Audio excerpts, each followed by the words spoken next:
Sa Batangas kung saan bawat kalsada ay parang makakakilala pagkatapos lamang ng isang panahon ng tagulan may isang 3 palapag na bahay na puti na tahimik na nakatayo sa isang maliit na kanto. Mula sa labas walang mag-iisip na ang lugar na iyon ay minsang naging sentro ng isang trahedya sa pamilya na nagpatindig balahibo sa buong kapitbahayan. Ito ang uringang kwento na ibinubulong lamang sa dilim ng gabi. Ang pangunahing karakter sa pangyayaring iyon ay si Ligaya, ang manugang na dating pinupuri ng buong barangay bilang mabait, maganda at mayumi. Ang pagpapakasal niya sa isang inhinyero ay itinuring na biyaya ng buong buhay. Si Ligaya ay 25 taong gulang, halos 1 taon pa lamang kasal. May mahinhin na hitsura, mabait na mukha at boses na laging mahina tulad ng hamok sa mga burol ng Tagaytay. Ang kanyang asawa si Marco ay isang civil engineer na madalas magbiyahe para sa trabaho. Pagkatapos ng kanilang kasal, nanirahan sila sa bahay ng magulang ni Marco upang mas madaling alagaan. Ngunit maagang namatay ang biyenan ni Ligaya kaya ang maluwag na bahay ay naiwan lamang kina Ligaya at Mang Danilo, ang kanyang biyenan. Si Mang Danilo ay isang lalaking halos 60 taong gulang, may puti na ang buhok, matangkat, tahimik at kilalang istrikto. Siya ay dating punong guro ng isang provincial high school at maagang nagretiro matapos mamatay ang kanyang asawa, namuhay ng sarili. Sa mata ng mga kapitbahay, si Mang Danilo ay isang matatag na tao, tuwid tulad na ruler na hawak niya nung nagtuturo pa. Sa mata naman ni Ligaya, sa simula siya ay isang lalaking mahirap lapitan ngunit mabait. Hanggang sa makatanggap si Marco ng bigla ang atas na magtrabaho sa isang liblib na isla sa Palawan sa loob ng 3 buwan. 3 buwan na si Ligaya at ang kanyang biyenan lamang ang makasama sa bahay. Nagsimula ang 3 buwan sa isang tahimik na hapunan, ilang sulyap na nagtama ng hindi sinasadya, isang kamay na bahagyang sumagi habang kumukuha ng plato. Walang sinuman ang mag-isip na ang isang manugang na tulad ni Ligaya na minsang yumukod at sumamba sa mga ninuno sa araw ng kanyang kasal ay maaring masangkot sa isang relasyon na kinasusuklaman ng lipunan ang pangangaliwa sa kanyang sariling biyenan. Ito ang uri ng kwento na sapat na ang isang pahiwatig sa social media upang magdulot ng kahihiyan sa buong pamilya. Ito ang uri nga kwento na nang malaman ang katotohanan may nagsabi, mawawalan na ako ngang dangal hindi ko maisip ang eksena ang 2 iyon sa isang bahay. Lihim na itinago ang katotohanang iyon sa loob ng 90 araw at nabunyak lamang pagkatapos kang isang tawag sa telepono sa hating gabi, isang video na mas mababa sa 1 minuto at isang salita mula sa asawa na nagpakalat kang tsismis sa buong Lipasiti sa loob ng maraming buwan. Hindi ko na alam kung tatawagin ko siyang asawa ko o stepmother ko. Maaring magalit ka kung ang pamagat lamang ang babasahin mo sa kwentong ito, ngunit kung may sapat kang tapang upang ipagpatuloy ang pagbabasa, makikita mo na sa likod ng bawat pagkakamali ay may nakatagong nakaraan na puno ng mga bitak. Sa likod ng bawat desisyon ay isang malalim na bangin na hindi lahat ng mahuhulog ay makakahon ng buo. Nang magimpake si Marco ng kanyang maleta upang umalis para sa trabaho, mahina ang ulan sa Batangas na parang ayaw niyang may umalis. Nakatayo si Ligaya sa branda, nakasuot ng manipis na cream na sweater buhok na nakalugay at marahang kumakaway. Hindi siya umiyak, ngumiti lamang siya ng bahagya tulad ng dati niyang pagpapaalam sa kanyang asawa. Ngunit walang nakakalam na sa likod ng ngiting iyon ay isang tahimik na kawalan. Hindi pa man 10 minuto si Marco nakakaalis, lumabas si Mang Danilo mula sa kanyang silid. Tuwid ang likod, hawa ang luma na niyang kahoy na payong. Tumingin siya sa gate at hindi tumingin kay Ligaya. Umulan, pumasok ka na, baka makasakit ka. Pareho pa rin ang kanyang boses, walang emosyon. Tumango lang si Ligaya at tahimik na pumasok sa loob. Sa 3 palapak na bahay na iyon, 2 na lamang sila mula ngayon, isang lalaking may karanasan malungkot at walang emosyon at isang batang babae na naghahangad ng atensyon ngunit lihim itong itinatago. Nang gabing iyon, unang beses silang kumain ng makasama matapos ang maraming buwan na pagsasama sa bahay. Dati kapak naroon si Marco, lahat ng mata ay nakatuon sa kanya. Ngunit ngayong gabi 2 plato lamang ng kanin, 2 tao ang nakaupo sa tapat ng isa't isa at isang TV na nagpapalabas ng paulit-ulit na balita. Hindi ka ba pumasok sa trabaho ngayon, anak? Tanong ni Mang Danilo. Hindi pa rin inaalis ang tingin sa TV. Opo, nag-absent po ako ang ilang araw. Malayo po ang asawa ko kaya ayusin ko muna ang ilang bagay dito sa bahay. Sagot ni Ligaya ng mahina. Tumango lang siya at muling bumalik ang katahimikan. Sa labas ang tunog ng ulan na bumabagsak sa bubong sa likod ng bahay Ay parang ritmo ngang puso ngang isang tao na dahan-dahang tumitibok. Natapos ang hapunan sa loob ngang 15 minuto. Naglinis at nagugas ng pinggan si Ligaya pagkatapos ay bumalik sa kanyang silid. Umakyat si Mang Danilo sa ikatlong palapag upang magbasa ang libro, isang kaugalian niya simula nang mamatay ang kanyang asawa. Ngunit ng gabing iyon hindi siya makabasa ang higit sa 2 pahina. Sa isip niya ay bumabalik ang imahe ni Ligaya na nakatayo sa beranda kaninang hapon, bahagyang basa ang buhok, maputi at mamula-mula ang lig at manipis ang likod. Ang tingin niya kay Marco ay puno nga ang pagmamahal at kapayapaan na iba sa tingin niya kay Mang Danilo na may hiya at may isang bagay na tunay. Umiling siya at isinara ang libro, hindi dapat mag-isip ngang kung ano-ano. Asawa siya ni Marco. Ngunit may mabagay na kapag pumasok sa isip ay parang apoy na mabilis kumalat sa dayami na nanatili at mahirap patayin. Si Ligaya naman ng gabing iyon ay nakahiga nakaharap sa dingding na katalikod. Naramdaman niya ang lamig hindi dahil sa panahon, kundi dahil sa unang pagkakataon. Ay naramdaman niya ang kawalan ng isang babae sa isang bahay na may lalaki ngunit hindi ang kanyang asawa.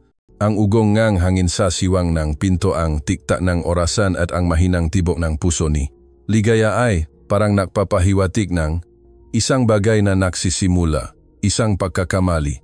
Pagkalipas ng 3 araw nang umalis si Marco para sa trabaho, nagsimulang huling gumising si Ligaya.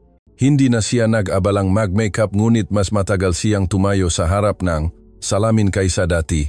Ang kanyang mukha na walang makeup ay mukhang kakaiba, tulad ng isang taong nakatulo sa sarili niyang buhay.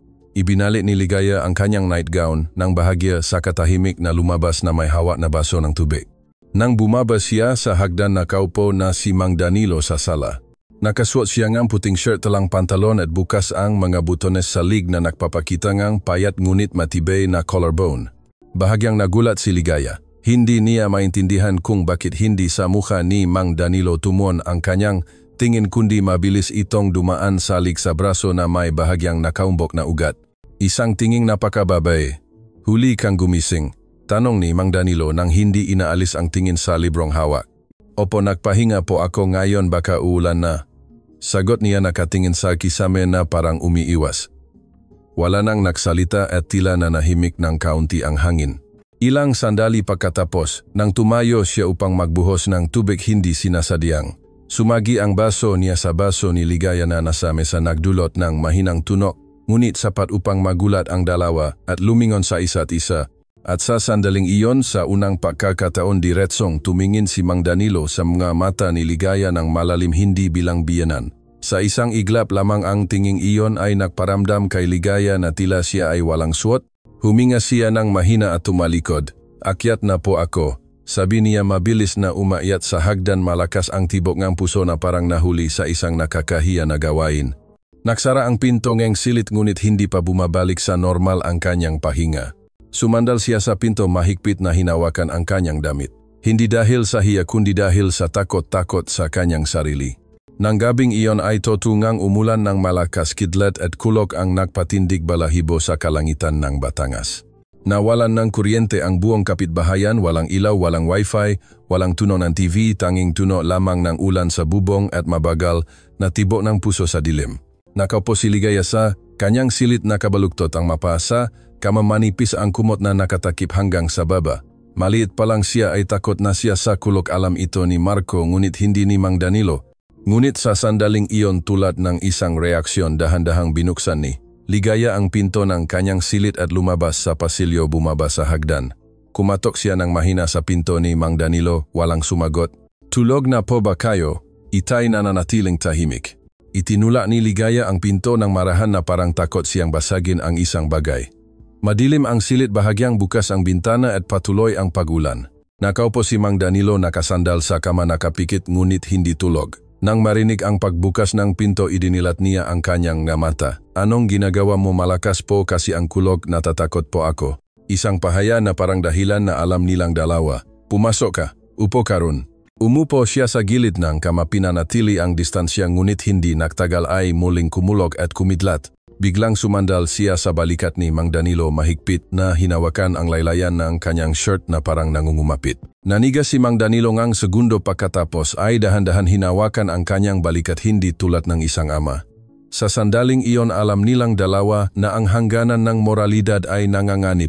Hindi inalis ni Ligaya ang kanyang kamay, hindi rin bumitaw si Mang Danilo. Sa labas bumubuhos ang ulan. Sa loob walang nagsasalita ngunit tila ang buong mundo ay kumiling sa nakbabadi ang kasalanan. Matapos ang gabing iyon ng ulan, walang sinuman sa bahay ang bumanggit sa papunta ni Ligaya sa silid ni Mang Danilo. Hindi siya naglakas loob, ayaw din ni Mang Danilo. Ngunit mula sa sandaling sumandal ang kanyang balikat sa balikat, niya mula sa sandaling dumapo ang kamay, niya sa likod niya nagbago ang lahat. Kinabukasan maagang bumangon si Mang Danilo tulad ng dati. Nagtimpla siya nga, tsaa at 2 tasa ang inilagay sa halip na isa. Bumaba si Ligaya sa hagdan, nakalugay ang buhok, nakasuot ng simpleng t-shirt at telang pantalon. Ngunit ang tingin ni Mang Danilo ngayon ay hindi na tulad ng dati. Mas mahaba ito, mas mabigat, mas toto. Kumain ka na.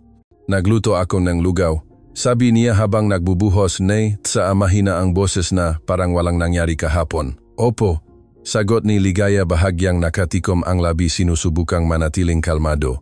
Ang almusal ay naganap sa katahimikan, ngunit ang hangin ay kapansin-pansing kakaiba. Tumingin siya kay Mang Danilo nang hindi nagtatagal, samantalang patago naman siyang tinitingnan ni Mang Danilo tulad ng isang lalaking tumitingin sa isang babae. Sa unang pagkakataon sa loob ng 25 taon, bilang manugang naramdaman ni Ligaya na tinitingnan siya bilang isang tunay na babae, hindi na bilang asawa ng kanyang anak. Dapat sana ay kinasuklaman niya ito. Alam niya iyon, ngunit sa halip ay nakaramdam siya ang pagkalito. Umakyat siya sa itaas, ngunit nang marating niya ang huling baitang ay huminto siya at lumingon. Nakaupo pa rin si Mang Danilo sa mesa, nakasunod ang tingin. Nagtama ang kanilang matingin sa ikalawang pagkakataon at wala nang umiwas. Nang tanghaling iyon, tirik ang araw, isinampay ni Ligaya ang madamit sa sampayan sa likod ng bahay.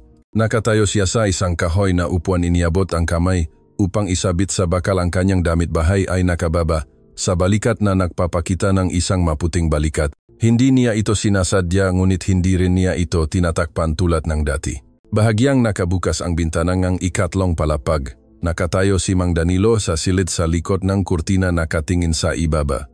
Nakita niya ang bawat kurba ng tatawan ni Ligaya, bawat pagbaluktot, bawat patak ng pawis na dumadaloy sa kanyang likod. Dapat sana ay tumalikod siya, dapat sana ay sinara niya ang pinto, ngunit hindi. Nakatayo siya at tinitignan siya na parang isang matagal ng gutom na nakakita na hilaw na karne sa unang pagkakataon, at pagkatapos ay nagsimula siyang mangarap. Nang gabing iyon, napanaginipan ni Mang Danilo na pumasok si Ligaya sa kanyang silid ng mahina tulad ng hamok, saka dahan-dahang hinubat ang bawat saplot sa kanyang katawan na parang natural lamang iyon. Nang magising siya, basang-basa siyang pawis. Ngunit ang mas nagpakilabot sa kanya ay hindi siya nakaramdam ng pagkakasala. Si Ligaya naman mula ng araw na iyon ay nagsimulang madalas magsuot ng damit bahay. Hindi siya naglalagay ng lipstick, ngunit nagpapabango ng bahagya, sapat lamang upang mamoy ng sinumang dumaan. Hindi siya gaanong nagsasalita, ngunit bawat pagdaan niya kay Mang Danilo ay nagiwan ng isang amoy. Minsan nakaupo siya sa kusina na naglilinis ng sahig, ang kanyang damit ay bahagyang may hiwa sa likod na nagpapakita ng halos buong pares ng maputing hita. Dumaan si Mang Danilo at nang hindi namamalayan ay huminto ng 1 segundo. Ang 1 segundong iyon ay sapat upang dumausdos ang kanyang tingin sa lugar na hindi dapat tingnan, at alam ito ni Ligaya. Alam na alam niya at hindi siya tumayo, hindi nagmadaling magtakip. Tahimik lang siya at hinayaan siyang tumingin. Kinagabihan pagkatapos kumain, magkasama silang nakaupo sa sala. Nagpapalabas ng balita ang TV, ngunit walang nanonood. Hawak ni Ligaya ang telepono, nakpapanggap na nakbabrowse sa internet, nakasandal ang baba. Nakaupo si Mang Danilo sa tapat, may hawak na tasa ng TSA, ngunit ang kanyang tingin ay nakatuon sa lig ng damit ni Ligaya kung saan nakabitin ng bahagya ang isang butones. na natili ang katahimikan hanggang sa marinig ang paglipat ng lamok. At pagkatapos ay tumingala si Ligaya at diretsong tumingin sa mga mata niya, walang sinabi, isang tingin lamang, ngunit ito ay tingin ng isang babae na alam ang kanyang ginagawa. Mahigpit na hinawakan ni Mang Danilo ang hawakan ng tasa. Sa unang pagkakataon sa halos 10 taon na pagiging balo, naramdaman niya ang kanyang puso na napakabilis tumibok. At sa unang pagkakataon din hindi na nakita ang lalaking iyon si Ligaya bilang kanyang manugang, kundi isang babaeng mapangakit at nagpapakita ang inisyatiba. Madilim ang kalangitan nilamon ngang bahay, ang lahat ngang liwanag na iwan lamang ang malabong, dilaw na ilaw mula sa fluorescent lamp na sumasalamin sa dingding na puno ngang bakas ngang panahon. Nagpasya si Ligaya na magluto nga. Adobo ang paboritong putahe ni Mang Danilo na binanggit niya noon na nilulutong ina ni Marco. Abugado siya mula umaga, dahan-dahan masinsinan, hindi dahil sa wala siyang ginagawa kundi dahil gusto niyang mapansin ni Mang Danilo, gusto niyang hindi maalis ang tingin ng lalaking iyon kahit biyenan niya sa kanya. Nang ilapa ni Ligaya ang kawali ng adobo sa mesa, umalingasaw ang bango na nagpakulo ng tiyan niya. Bumaba si Mang Danilo, hawak ang diaryo, ang kanyang mata ay dumapo sa usok na lumalabas mula sa takip ng kawali, saka tumigil sa kanyang mamata na punong ng pag-asa. Itong putahe nagalinlangan si Mang Danilo. Naalala ko po na sabi niyo paborito niyo kaya sinubukan kong gawin. Kung hindi po masarap sabihin niyo lang. Ngumiti si Ligaya. Walang sinabi si Mang Danilo. Kumuha lang siya ng upuan at kumuha ng unang piraso. Dahan-dahan siyang ngumuya sa katumango. Ang lasa ay parang sa lutong asawa ko noon. Isang maikling pahayag ngunit sapat upang maging mamasa-masa ang kanyang nga mata. Sa unang pagkakataon ay nakita ni Ligaya ang lalaking iyon na mahina at gusto niyang hawakan ang kahinaan na iyon. Lumipas ang hapunan sa katahimikan. Habang naglilinis si Ligaya, hawak ang mainit na mangkok ngang sabaw. Nadulas siya sa isang maliit na patak ngang tubig malapit sa kabinet. Munti nang matapon ang sabaw sa kanya, ngunit isang kamay ang mabilis na humila sa kanya, si Mang Danilo. Ang dalawang katawan ay makalapit na pakalapit, hawak niya ang kanyang bewang, nagtama ang kanilang mga mata. Mag-ingat ka, marahang sabi niya, ngunit hindi maitago ang panginginig sa boses. Opo, pasensya na po. Sabi niya nang hindi umaatras, hindi pa rin bumibitaw ang kamay niya. Malakas ang tibok ng puso ni Ligaya, ang kanyang tingin ay dumapo sa kamay ni Mang Danilo na nasa kanyang bewang, saka dahan-dahan tumingala. Malakas pa rin kayo, itay, hawak niyo po ako ng mahigpit, hindi po ako matutumba. Sabi niya ng kalahating biro kalahating totu. Tila nagising si Mang Danilo, umatras ang kanyang kamay, tumalikot at mabilis na bumalik sa kanyang silid, wala nang sinabi. Nang gabing iyon nakaupo si Ligaya sa kanyang silid, ngunit wala ron ang kanyang isip. Humiga siya sa kama, nakatingin sa kisame, isang bahagyang ngiti ang lumitaw sa kanyang labi. May isang bagay sa kanya ang bumabangon, isang pakiramdam na hindi pa niya kailanman naramdaman kay Marco. Hindi siya ang nagsimula ngang pangangaliwa, ngunit ngayon ay ayaw na niya itong itigil. Gusto niyang malaman kung ano ang reaksyon ni Mang Danilo kung siya ay lalampas pa. Kinabukasan isinuot ni Ligaya ang isang puting shirt na hiniram niya kay Marco, mahaba hanggang sa hita. Hindi siya nagsusuot ng mahabang pantalon, sapat lamang upang matakpan. Nagdala siya ng tray ngang kape sa ikatlong palapag kung saan madalas magbasa si Mang Danilo tuwing Linggo ngang umaga. Itay, inumin niyo po ang kape para gising na gising kayo, sabi niya. Inilapag ang tray. Tumingala si Mang Danilo. Ang kanyang tingin ay dumausdos sa katawan ni Ligaya. Dahan-dahan saka tumalikot. Simula ngayon huwag kang magsuot ng ganyang damit sa loob ng bahay. Hindi lahat ng lalaki ay bulak, sabi niya, mahina ngunit matigas ang boses. Ngumiti lang si Ligaya ngunit hindi sumagot. Inilagay niya ang kanyang kamay sa mesa, sinasadya na sumagi ang kanyang daliri sa daliri ni Mang Danilo. Isang saglit na pagdamping ngunit sapat upang magdulot ng kuryente. Umurong si Mang Danilo, bahagyang nagbago ang kanyang tingin. Tumayo si Ligaya at mahinang nagsabi, bababa na po ako, itay. Ang kape po kapag matagal pumapait. Saka tumalikod. Naksara ang pinto sa likod. Ay nakaupo si Mang Danilo ng walang kibo. Nanginginig ang kamay, hindi pa niya nahawakan ang tasaeng kape dahil alam niyang kung isang araw ay hindi titigil. Si Ligaya, wala na siyang lakas upang pigilan pa ito. Ang puting bahay sa Batangas ay nagsimulang maging kakaibang. Tahimik ang lahat. Nang tunog ay unti-unting humina na parang umiwas sa isang bagay na lumalaki bawat araw. Ang nakatagong pagnanasa ay patuloy na bumubulong-bulong sa pusong dalawang taong nakatira sa isang bubong, ngunit hindi na nabubuhay ng tama sa kanilang tungkulin. Hindi na nalilito si Ligaya. Alam niya kung saan nakatigil ang tingin ni Mang Danilo sa tuwing dumadaan siya. Napansin niya ang pagtigil ng pahinga ni Mang Danilo sa tuwing hindi sinasadya niyang ilalagay ang isang bagay sa mesa malapit sa kanya at gusto niya iyon. Nang hapong iyon nawalan ng kuryente ngang ilang oras para sa maintenance. Ang mahinang sikat ng araw ay pumasok sa bintana na bumalot sa buong sala sa isang malabong kulay dilaw. Nakaupo si Mang Danilo at nagbabasa ng libro. Tulad ng dati samantalang si Ligaya sa halip na pumasok sa kanyang silid, ay umupo sa tapat na upuan hawak ang lumang album ng pamilya. Ang ganda po talaga ng nanay ni Marco noon itay ano po sinimulan niya nakatitik pa rin ang kanyang mamata sa itim at puting larawan ng kasal. Oo maganda, mabait din pro matigas ang ulo, sabi niya nang mababa ang boses. Gaano niyo po, kamahal ang asawa? Niyo itay isang tanong na hindi tama ngunit hindi rin tinutulan. Mahal na mahal pro nang mamatay siya hindi na ako naglakas loob na magmahal pang ang iba. Bahagyang ngumiti si Ligaya ngunit ito ay isang ngiti na may pahiwatig ng hamon. Sa tingin ko po ang isang taong, minsan nang nagmahal, ay hinding-hindi na makakalimot kung paano magmahal itay. Tumingala si Mang Danilo at diretsong tumingin kay Ligaya. Sa unang pagkakataon ang tinging iyon ay walang pag-iingat, walang pag-iwas, walang pagkalito. Inilapag niya ang album sa mesa lumapit kay Mang Danilo, napakalapit na isang bahagyang pagbaluktot lamang ay magtatama na ang kanilang nga mukha.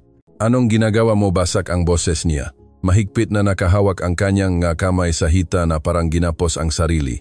Ano po sa tingin niyo ang ginagawa ko itay hindi hinintay ni Ligaya ang sagot lumapit siya at idinikit ang kanyang pisngi sa pisngi ni Mang Danilo isang mahinang hininga ang dumaan sa lig niya. Hindi siya humalik ngunit napakalapit na halos dumikit na ang kanyang labi sa balat niya. At nang hindi umatras si Mang Danilo at hindi rin itinulak si Ligaya alam ni Ligaya na hindi na siya lumalaban. Tumayo siya at mabilis na pumasok sa silid wala nang sinabi hindi na lumingon.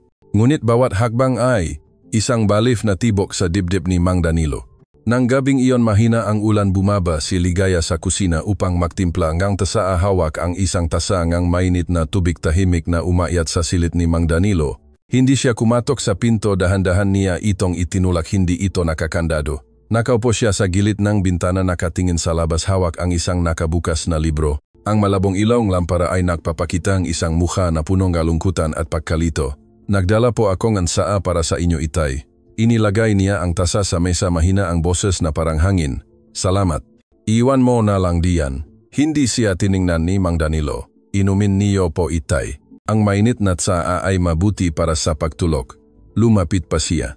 Tahimik pa rin si Mang Danilo ngunit naninigas ang kanyang balikat bawat kalamnan ay tila bahagyang nanginginig. Inilagay ni Ligaya ang kanyang kamay sa balikat. Niya marahang pinisil isang pisil na sapat upang ilipat ang init at pagkatapos ay lumingon siya hinahanap ng kanyang nga mata ang isang bagay na hindi niya dapat hanapin. Tinitigan niya siya nang walang kukurap walang sinabi. Sa sandaling iyon wala nang manugang, wala nang biyenan tanging, isang babae na nakahangad na hawakan at isang lalaki na hindi na sapat ang rason upang umatras. Ang unang halik ay hindi madali hindi pilit ngunit ito ay isang halik na nagtaksil sa lahat, nagtaksil sa kanyang anak, nagtaksil sa panunumpa sa harap, ng altar nga ninuno at nagtaksil sa moralidad na dating naging hadlang sa pagitan nila.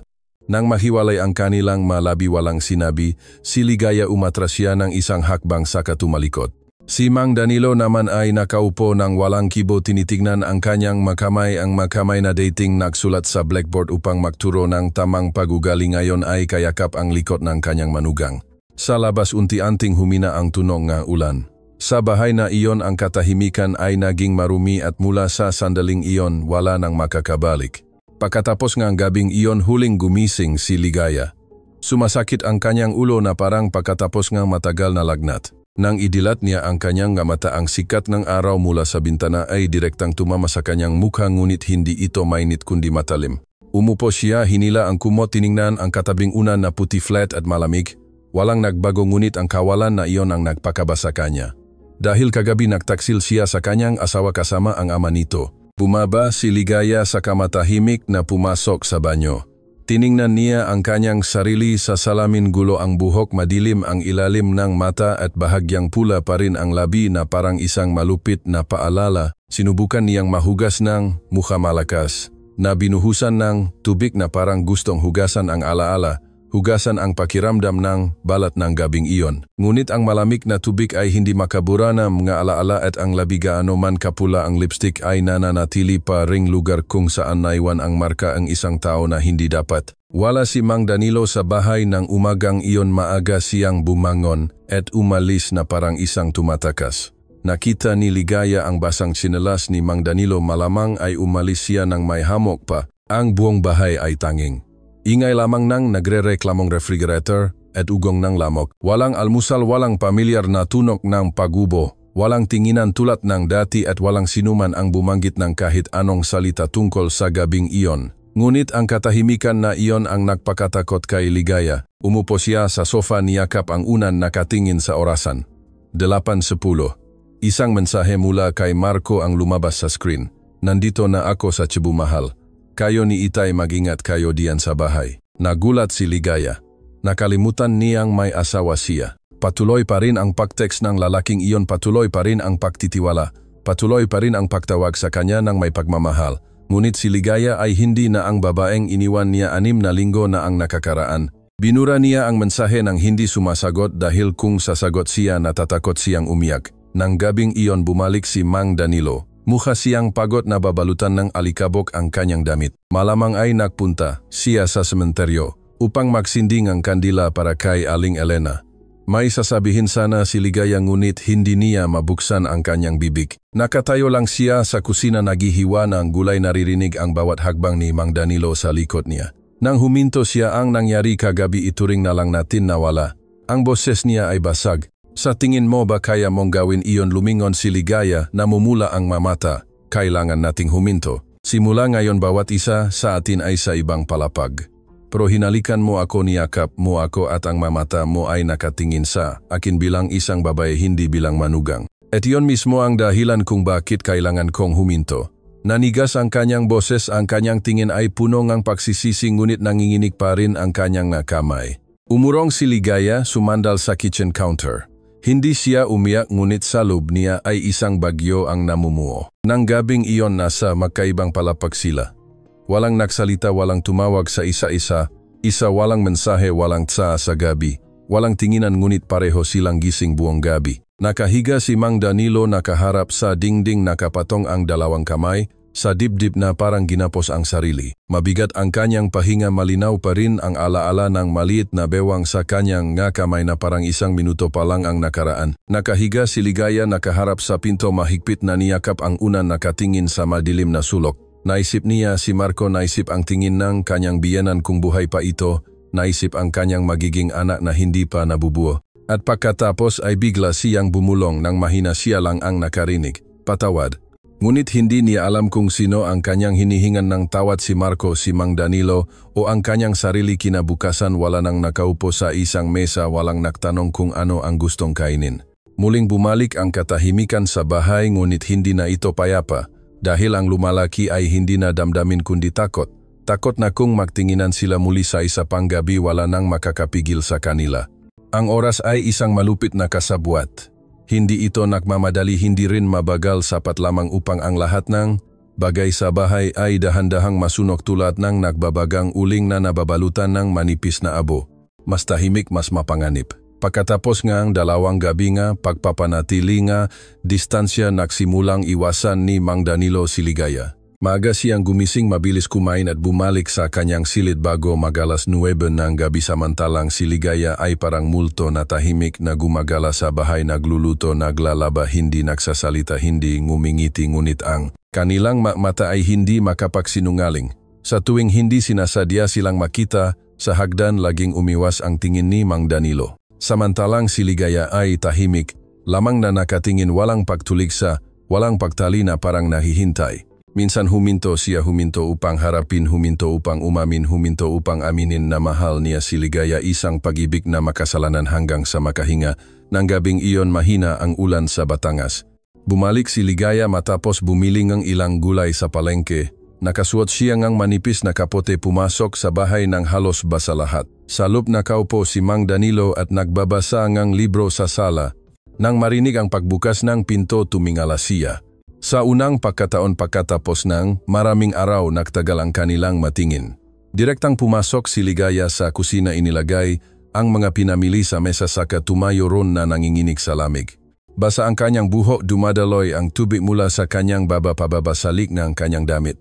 Tumayo si Mang Danilo at lumapit, inilagay ang kanyang kamay sa balikat niya. Basa ka, kung hindi ka magpapalit ang damit makakasakit ka. Simpleng pahayag ngunit nanginginig ang kanyang boses. Ang kamay na nasa kanyang balikat kahit manipis lang ang tela ay parang dumadampi sa isang pagnanasa na matagal nang pinipigilan. Nilalamig po ako. Sabi ni Ligaya mahina ang boses hindi lumingon. Magpalit ka na. Itay tignan niyo ako itay. Dahan-dahang lumingon si Mang Danilo. Tumingala si Ligaya kumikinang ang kanyang mga mata sa luha marahil dahil sa ulan o sa luha. Kung ang nangyari kagabi ay hindi pa kakamali bakit hanggang ngayon ay hindi pa rin niyo ako kayang harapin itay dahil kung haharapin ko natatakot akong gawin ang isang bagay na hindi na kayang ayusin. Kaya natatakot pa rin ba kayo itay tahimik lumapit siya ng isang hakbang. Ang distansya sa pagitan nila ngayon ay wala ng isang braso. Hindi na po ako natatakot. Sa sandaling lumabas ang masalitang iyon inilagay ni Ligaya ang kanyang kamay sa dibdib ni Mang Danilo kung saan patuloy pa ring tumitibo ng hindi regular ang puso niya. Dahan-dahang dumampi ang kanyang labi sa baba niya na parang isang imbitasyon tulad ng huling hamon. At si Mang Danilo sa pagkakataong ito ay hindi. Umatras ipinalibot niya ang kanyang braso sa bewang ni Ligaya hinila siya palapit. Ang ikalawang halik ay hindi na patago hindi na pagsubok kundi isang sumasabo na pagnanasa matapos ang maraming araw ng pagpigil matapos ang maraming gabing nag-alinlangan na magmahal. Sa sala ng gabing iyon wala ng tuno ng ulan tanging tuno lamang ng mabilis na pahinga tuno ng pagdampi ng tela. Tuno ng ganan na nilaba ng isang kilos na hindi na kayang itago ng anumang dahilan. Hindi ito aksidente, hindi ito pagkakamali kundi sinasadya. Pagkatapos nito nakahiga si Ligaya sa sofa na kasandal ang ulo sa hita ni Mang Danilo at dahan-dahang hinahaplos ni Mang Danilo ang kanyang buhok na parang siya ang kanyang kasintahan at hindi ang kanyang manugang. Hindi ka ba nagsisisi? Tanong niya unang beses na ginamit ang ka. Ang pagsisisi ay para bukas ngunit ngayon ay ayaw ko ng mag-isa. Ang pahayag na iyon ay hindi romantiko, hindi maganda. Ito ay tanging isang malupit na katotohanan na ang isang tao ay maaring lumabag sa moralidad kapag ang puso ay naubusan ng pagmamahal. Ngunit hindi alam ni Ligaya, sa mismong sandaling iyon sa ikalawang palapag umilaw ang telepono ni Marco. Isang maliit na kamera na nakakabit sa kisama isang regalo sa seguridad na inilagay ni Marco. Bago umalis para sa trabaho ay kakapadala. Langang isang 3 minuto at 27 segundong video na naglalaman ng lahat ng pahinga bulungan at malinaw na imahe ng 2 taong pinaniniwalaan niyang pamilya. Nakaupo si Marco sa kanyang hotel room sa Cebu City. Ang ilaw ay sumasalamin sa kisame na bumubuo ng malabong marka. Alas 10:17 ng gabi katatapos lamang niyang pulong sa kanyang Japanese partner at nagpaplanong magpahinga ng biglang nagring ang telepono niya isang notification mula sa home security app. Abnormal na paggalaw sa camera ng ground floor. Hindi agad pinansin ni Marco nilagyan niya na maliit na kamera ang sulok ng sala ng bagong kasal sila upang masubaybayan ang bahay kapag wala siya. Mula nang magbiyahe siya para sa trabaho bihirang buksan niya ito dahil sa pagtitiwala. Hanggang sa makita niya ang notification ang 3 minuto at 27 segundong video ay na-save na sa cloud storage. Binuksan niya ito ng walang pag-iisip, walang pag-iingat at walang paghahanda sa anumang emosyon. Lumabas sa screen ang pamilyar na imahe ang sala ang kanilang bahay ang gray na sofa ang kurtina na umiindayog sa hangin. At pagkatapos ay nanlamig si Marco. Nakita niya si Ligaya ang asawang kanyang hinalikan ng paalam. Wala pang 60 araw ang nakalipas ngunit hindi siya nag-iisa. Sa screen ay ang malinaw na imahe, nakahiga siya nakasandal ang ulo sa hita ng kanyang ama. Hinahaplos ni Mang Danilo ang buhok niya samantalang nakangiti si Ligaya ang kanyang mata ay malambing na parang kasama niya ang kanyang kasintahan. At pagkatapos walang background music, walang blur na halikan sila. Hindi isang mabilis na halik kundi isang malalim dahan-dahan at uhaw na halik na parang iyon ang matagal ng pinipigilan.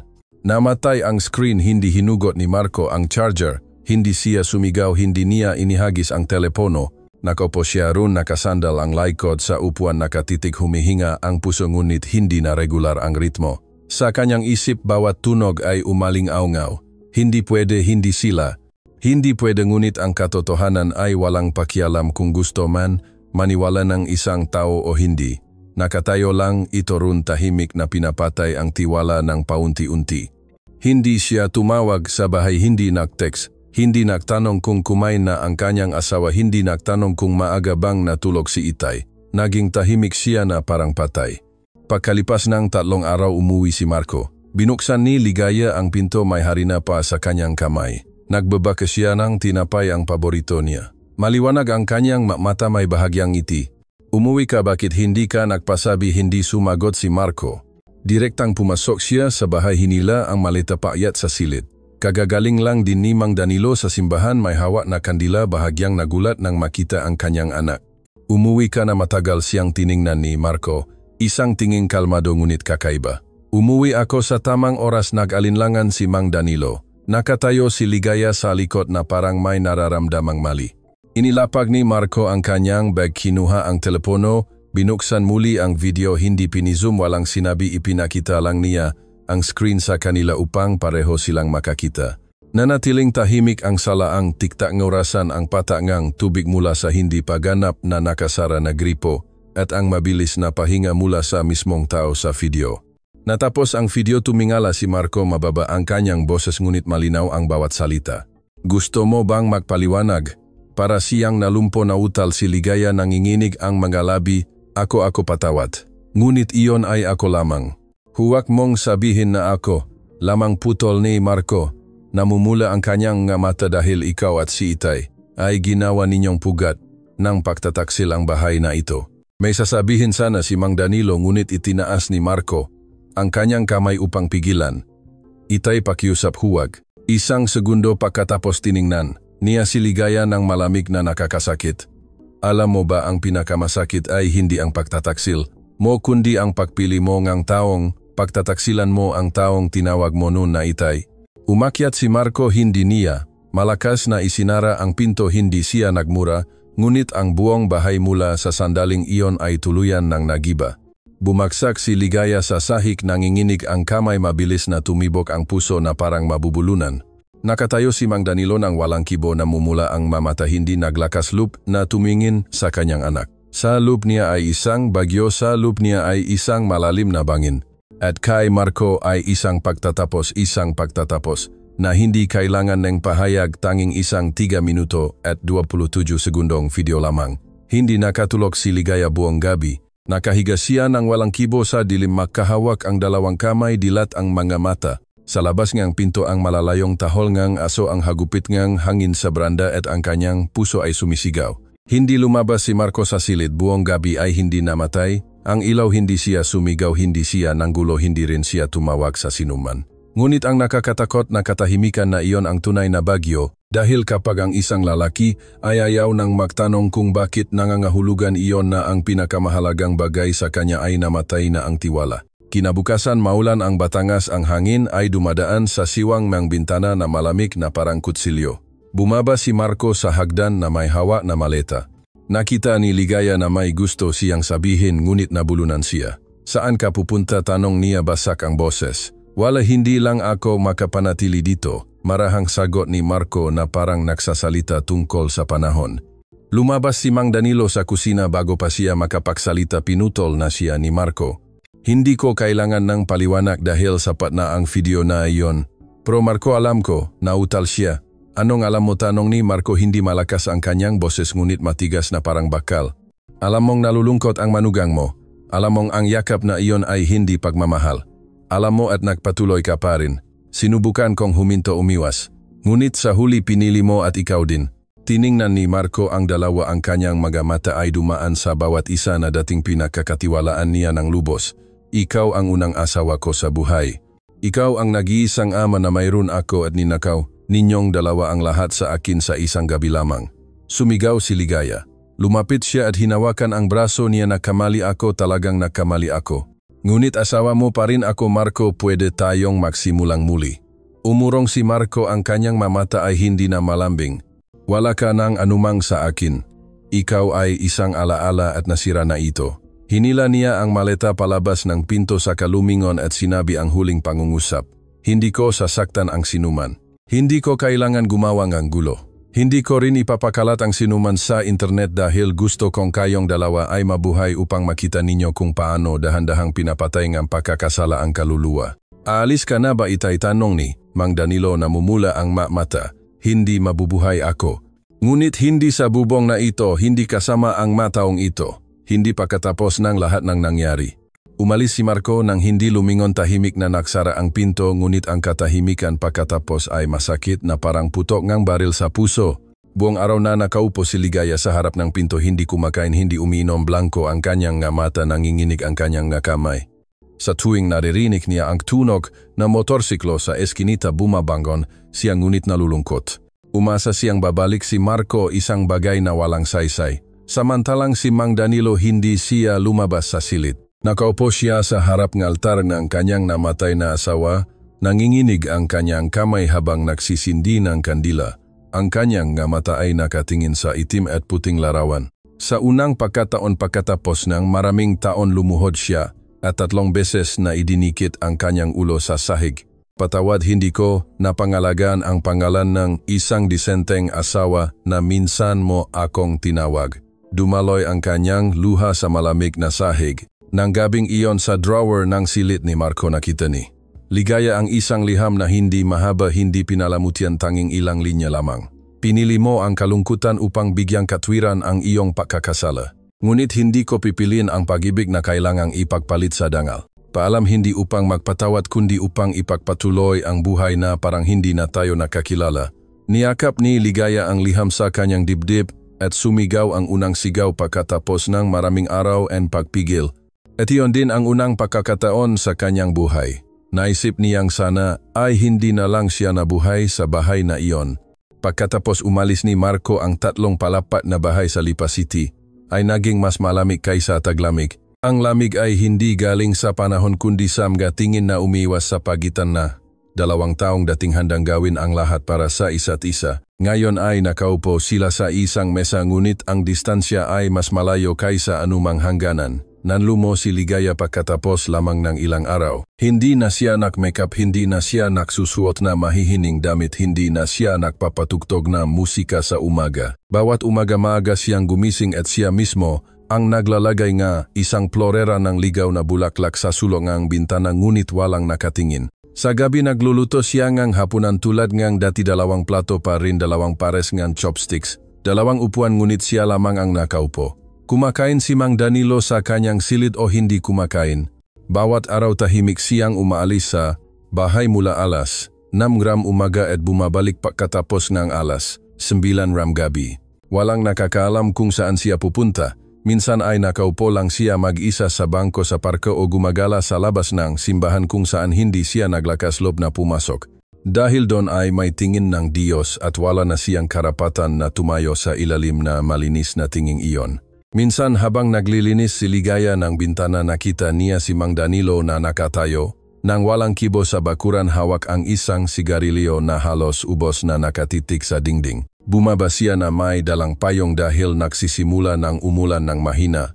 Pumasok na po kayo, itay. Basa na po kayo. Lumingon si Mang Danilo na mumula ang kanyang nga mata. Hindi dahil sa umiyak kundi dahil sa matagal na pagpupuyat. Huwag mo na akong tawaging itay. Basag ang boses niya. Kung gayon, ano ang itatawag ko, tanong ni Ligaya, nangingini ang ngalabi. Hindi ko alam, ngunit huwag mo na akong tawagin ng ganun. Nakakahiya. Isang pahayag na nagpabulunan kay Ligaya. Mahigpit niyang hinawakan ang hawakan ng payong. Pareho silang nakatayo sa ilalim ng ulan, walang nagtatakip sa isa't isa, tanging ang mga patak ng tubig na patuloy na bumabagsak mula sa buhok, mula sa mga mata, mula sa mga alaala. Nang gabing iyon pumasok si Ligaya sa silid ni Marco. Malinis at mayos ang silid, lahat ay tulad ng dati, kulang lang tao. Umupo siya sa kama, niyakap ang lumang unan ni Marco. Dinampi ang kanyang kamay sa mga nakatiklop na damit sa kabinet, saka umiyak ng malakas. Patawad, nakamali ako. Marco, pwede ka bang bumalik? Ang pagiyak ay umalingaw-ngaw sa walang laman na silid, bumalik sa dingding at bumalik sa kanyang puso, walang sumagot. Dahil ang taong tinawag niya ay tuluyan nang nawala sa kanyang mundo. Sa kabilang silid nakaupo si Mang Danilo sa harap ng altar ng kanyang asawa, dinidilik ang rosaryo ngunit hindi nagdarasal. Dahil alam niyang hindi siya patatawarin ng Diyos o ni Buddha, ang kanyang asawa ay isang tapat na babay, isang buhay na inilaan sa kanyang asawa at mga anak. Namatay siya bago pa man 50 taong gulang dahil sa cancer. Noon ipinanggako niya na hindi na siya magmamahal ng iba. Buong buhay ko ay sasambahin lang kita. Ngunit dahil lamang sa isang sandali ng kahinaan, isang yakap na dapat sana ay iniatras, isang tingin na dapat sana ay umiwas. Isang gabi na hindi niya na kontrol sinira niya ang kanyang panunumpa.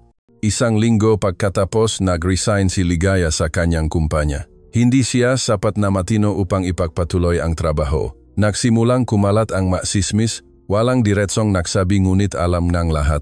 Narinig ko na huli daw siyang asawa niya pero hindi sinaktan umalis lang na may dalang maleta. Grabe hindi marunong makontento nakipag-ugnayan pa sa biyenan. Babae na walang kahihiyan? Sa tuwing nagpupunta sa palengke si Ligaya nakayuko siya. Sa tuwing lumalabas siyang bahay naririnig niya ang mabulungan sa likod niya at bawat gabi ay mahigpit niyang isinasara ang pinto na parang inihiwalay ang sarili sa mundo. Dati siya ay isang modelong asawa at manugang. Ngayon siya ay isang pangalan na iniwasan sa bawat kwento ng kapitbahayan. Si Mang Danilo naman ay hindi nakayanan ang pressure. Nagpasya siyang umuwi sa probinsya kung saan mayroon siyang lumang bahay. Butas-butas ang bubong sa isang bayan sa Quezon. Walang nahatid sa kanya. Bago siya umalis nag-iwan siyang isang piraso ng papel sa mesa. Ang bahay na ito ay hindi na bahay. Hindi na ako babalik. Ituring mo na lang akong patay. Binasa ni Ligaya ang papel sa kapinunit at sinunok. Ngunit ang amoy nga buhay, hindi nawala kundi kumapit sa kanyang buho, sa kanyang makamay, at sa kanyang pagtulog ng gabing iyon. Mula noon ang 3 palapag na bahay sa Lipa City ay naging isang lugar na walang sinumang nangahas na manatili. Tinawag ito nga mga labas na abandonadong bahay samantalang alam ni Ligaya na ito ay ang libingan ng mga pagkakamali.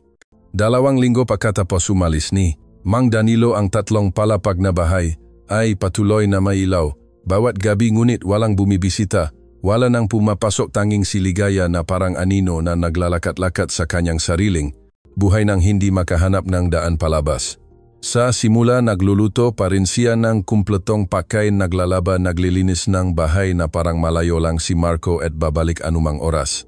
Ngunit pagdating ng 10 araw nagsimula siyang hindi na makilala ang umaga at gabi. Nagriring ang orasan ngunit nakahiga pa rin siya sa silid nakatitik sa puting kisame na parang isang kabaong.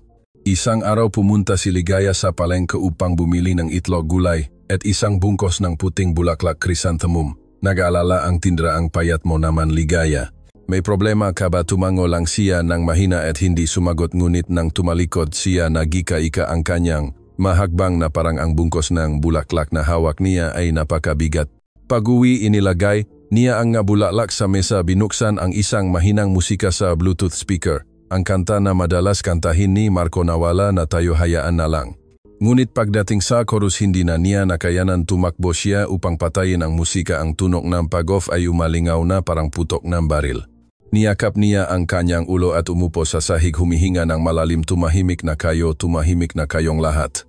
Walang nagsalita ngunit narinig niya ang boses ni Marco, ang boses ng kanyang biyenan, ang boses ng kanyang ama sa gabing ayon. Ang lahat ay parang isang nakamamatay na simponya sa kanyang isip.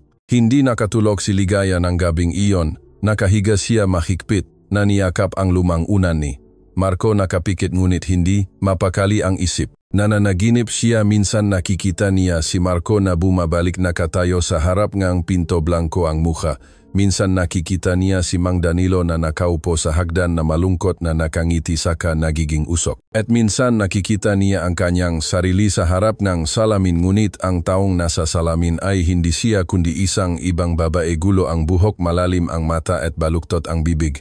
Sino ka ikaw? Ang boses mula sa salamin ay sumagot ikaw, ang babaeng nagtaksil sa 2 lalaki ng sabay-sabay. Sumigaw si Ligaya at bumangon basang-basaeng pawis ngunit madilim pa rin ang silid blanco pa rin ang salamin at ang tiboeng kanyang puso ay parang gustong sirain ang kanyang dibdib. Nagsimula siyang matakot sa salamin, natakot sa tuno, ngamgahakbang natakot sa tuno, na telepono at natakot maging sa sarili niyang boses. Nakaupo siyang maraming oras sa sala nakatitik sa nakasabit na larawan ng kasal sa dingding. Plano niya sanang tanggalin ito ngunit hindi siya naglakas loob dahil ang pagtatanggal nito ay nangangahulugan ng pagtanggap na ang lahat ay tuluyan ng patay. Ngunit ang pag-iwan nito ay parang may tumitingin sa kanya mula sa larawan na may tingin ng kawalan ng pag-asa. Isang hapon gumala si Ligaya sa tabing ilog malapit sa bahay. Madilim ang kalangitan, malamig ang hangin. Nakatayo siya sa harap ng bakal na rehas nakatingin sa maalikabok na tubig. Kung tatalon ako may magpapatawad kaya isang tanong na walang sagot. Malakas ang hangin pumapagaspas. Ang kanyang damit, Nagugulo ang kanyang buhok at ang maluha ay bumagsak hindi dahil sa pagsisisi, kundi dahil sa hindi niya alam kung ano ang gagawin sa natitira niyang buhay. Umurong siya hindi tumalon hindi dahil sa pinapahalagahan niya ang kanyang buhay kundi dahil ang pagkamatay ay hindi rin sigurado kung magpapatawad. Nang gabing iyon umuwi siya at ginupit ang kanyang buhok nang siya lamang walang salamin hindi maayos basta mawala lang ang lahat ng luma. Nahulog ang buhok sa sahig na parang mapagkakasala na kanyang tinatanggal. Ngunit habang ginugupit mas lumuluwag ang kanyang ulo, mas bumibigat ang kanyang puso. Isang linggo pagkatapos nakatanggap siyang balita mula sa kapitbahay na ospital si Mang Danilo dahil nahimatay sa palengke sa probinsya. Mataas ang presyon ng dugo, irregular ang tibok ng puso, kailangan niyang manatili sa ospital ng ilang araw. Gusto sanang pumunta ni Ligaya ngunit hindi niya mahawakan ang kanyang bag, hindi niya kayang lumabas ng pinto. Natakot siya, natakot na makita muli ang lalaking iyon. Natakot na kung magkikita sila muli mapagtanto niyang may nararamdaman pa rin siya. At sa ganong paraan hindi na matatapos ang pagkakasala na ito. Nakahiga si Ligaya sa sahig, niyakap ang lumang shirt ni Marco. Umuulan, ang pata ng tubig ay regular sa bubong. Tahimik siyang nagsalita sa gitna ng ulan. Alam ko na ang pagkakamali ko, pero anong magagawa ko? Walang sumagot. Tanging tunog lamang ng ulan na bumabagsak sa walang laman na bahay. Bumabagsak sa pusong babae na minsan nang umasa na marunong siyang magmahal ngunit sa huli ay alam lang niya ang magtaksil at malungkot. Ang ospital sa isang probinsya sa Quezon sa malamig na panahon ay naging mas malungkot. Ang mapasilyo ay may mga luma ng pintura, ang puting ilaw ay sumasalamin sa mukha ng pasyente na parang nagdagdag kulay putla. Silit 204 nakahiga si Mang Danilo nang walang kibo, dilat ang mga mata, baluktot ang isang gilid ng bibig. Gising ang kanyang isip ngunit kalahati ang kanyang katawan ay patay. Ang stroke ay nangyari ng umaga habang inaayos niya ang malumang libro. Nahilo na manhid ang kanyang kamay saka bumagsak sa malamig na sementadong sahig. Nakita siya ng kapitbahay nang marinig ang tunog ng mga libro na nahuhulog at ang tunog ng kanyang mapaa na kumakabog sa sahig na parang isang matandang hayop na naghihingalo. Ipinaalam ngang doktor na nagkaroon ngang cerebral infarction sa kaliwang bahagi ngang utak ang pasyente, paralisado ang kalahating kanang bahagi ngang katawan, baluktot ang pagsasalita at mababa ang posibilidad ngang pagaling. Malinaw na narinig ni Mang Danilo. Malinaw na naintindihan, ngunit hindi siya nag-react, hindi umiyak, hindi sumigaw, dahil alam niyang ito ay isang hatol hindi mula sa korte kundi mula sa langit. Walang katarungan na mas tumpak kaysa sa karma na isinasagawa na sariling konsensya. Hindi dumating si Marco, hindi dumating si Ligaya. Tanging isang matandang kapitbahay ang nagpapalit-palitan sa pagdadala ng lugaw, pag-ayos ng kama at paglinis sa kanya. Nakahiga siyang tahimik, nakatingin sa kisame kung saan ang mga marka ay parang mamansa ng nakaraan na mahigpit na kumapit at hindi na kayang hugasan. Dati siya ay isang respetadong lalaki, isang mahusay na guro, punong guro ng provincial school, may mga estudyanteng tumatawag sa kanya na pangalawang ama. Ngayon walang bumibisita, walang tumatawag, walang bumabanggit ng kanyang pangalan ng may pasasalamat, tanging matingin ng pag-aalala, kawawang matanda, wala ng kasama. Ngunit narinig niya ang lahat na iyon sa bawat bulong nar, sa bawat malamig na tingin kapag nagpapalit ng diaper. Nang gabing iyon ay gising siya, nakatingin sa bintana ng ospital, malabo ang kanyang mata ngunit gising ang kanyang isip. Sa kanyang alaala ay lumabas ang imahe ni Ligaya na unang nakatayo sa kusina, nakasuot ng puting dress, hinahalo ang sabaw, saka nagpalit sa gabing umuulan kung saan nakasandal ang kanyang balikat sa balikat niya. Ang alaala ay parang kutsilyo na hindi matalim ngunit pumupunit sa bawat bahagi ng puso. Alam kong nakamali ka, pero bakit hindi ka huminto ng mas maaga ng isang gabi? Isang gabi lamang at hindi mo sana sinira ang buong buhay mo. Ang kanyang boses sa kanyang isip ay nagsasalita sa kanyang sarili. Ngunit lahat ay may pinakamahina na sandali. At kapag umabot sa rurok ang kalungkutan, hahanap ang puso ng isang mainit na lugar kahit na ito ay labag sa moralidad. Kinabukasan pumasok ang nurse upang magpalit ng kumot. Hindi makapagsalita si Mang Danilo ngunit sinubukan niyang iabot ang kanyang kaliwang kamay na utal na kilos na parang gustong sumulat. Ano po ang gusto niyo? Itay tinuro niya ang mesa, hudyat na kumuhang papel at panulat. Sa nanginginig na kaliwang kamay inabot siya ng 20 minuto upang may sulat ang apat na malabong salita, gusto kong umamin. Nagulat ang nurse, akala niya ay nagkamali siya sa pagsulat. Ngunit nang basahin niya ito ngang paulit-ulit, kinilabutan siya. Nang tanghaling iyon nakatanggap ngang tawag ang ospital. Ako si Marco, anak ni Mang Danilo. Alam kong nakahiga siya diyan ngunit hindi pa ako handang makipagita. Kung gising siya, hayaan siyang mabuhay ngunit mabuhay upang tandaan dahil ang pagpapatawad ay hindi isang bagay na may bibigay ko. Ang boses ni Marco ay mababa determinado maikli hindi nangginginig. Nang araw na iyon inilagay ng nurse sa harap ni Mang Danilo ang isang maliit na salamin upang suriin ang reaksyon ng kanyang mukha. Tumingin siya sa salamin, kalahating ang kanyang mukha ay baluktot, ang kalahati ay normal pa rin ngunit wala ng ekspresyon. Sa salamin na iyon nakita niya ang isang ibang lalaki, hindi na punong guro, hindi na ama, hindi na haligi, tanging isang bangkay na humihinga at nabubulok mula sa loob. At iyon ang pinakamalaking parusa. Walang sinuman ang nanakit sa kanya, walang sinuman ang nakulong sa kanya, walang sinuman ang humatol sa kanya. Tanging siya lamang ang naglibing sa sarili bawat araw sa alaala na walang sinuman ang makakabura. Nakaupo si Ligaya sa lumang silid ni Marco, ang lugar na dating tahanan ngayon ay bilangguan ng damdamin. Ang ilaw mula sa bintana ay sumasalamin sa luma na kahoy na mesa na bumabalot sa malinis na puting papel sa harap niya. Halos isang oras na siyang nakaupo doon, hindi pa nakasulat ang panulat ngunit basa ng luha ang isang sulok ng papel. Ngayon ay 4 na taon na mula nang umalis si Marco. Hindi siya tumawag, hindi nag-text, hindi dahil sa pagmamalaki, kundi dahil alam niyang wala na siyang karapatan na magsalita. Ngunit iba ang puso.